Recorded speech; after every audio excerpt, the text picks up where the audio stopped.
We think it's huge. We actually are a little bit probably behind where the rest of the country is. And Ohio's always taken tremendous pride in our sports programs and our student athletes. And we feel like Ohio is one of the best wrestling states in the country. And so for the past year, we've been doing research and talking to people in other states that have had successful girls' state tournaments. We ran the numbers and we said, we're going to try this.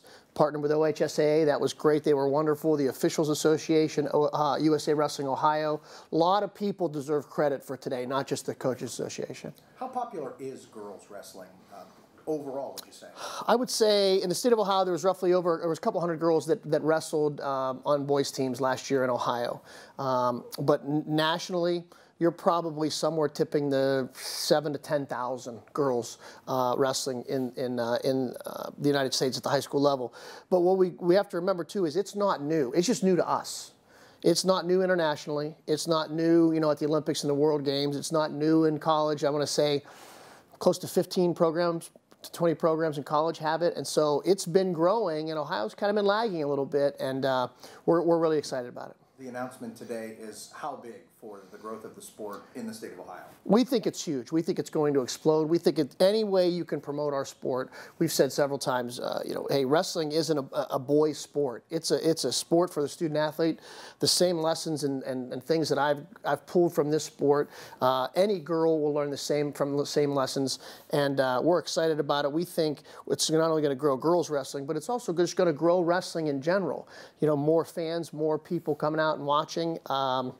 We're trying to work a bunch of different things into what we're trying to do to this event. We want it to be top flight, but we think it's going to be a game changer for the young ladies in Ohio. And I think some really deserve credit. All the girls and families that have been traveling without a state tournament, they absolutely deserve a pat on the back, because they've been doing it with very little support.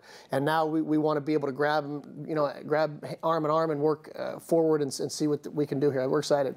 Last thing is the process from here on out. Obviously, there will be a tournament here for the upcoming season, and then a transition to the OHSAA fully sanctioned event. Yeah, we think, and the OHSAA, actually, I'm glad that, and they've been wonderful. They've been really supportive. I didn't understand the sanctioning process. I didn't understand emerging sports status. I didn't understand that, and Tyler Brooks has done a great job. He's the wrestling administrator at OHSAA, and what he tried to explain to us is, if you sanctioned wrestling right now in the OHSAA, it would limit competition for girls. He said, you need to grow it like we did for the dual state tournament.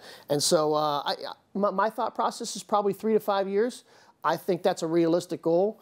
It would be great if it was sooner, but really that's up to OHSAA, and they've been helping us every step of the way too. So this isn't something we've done, without really a guide.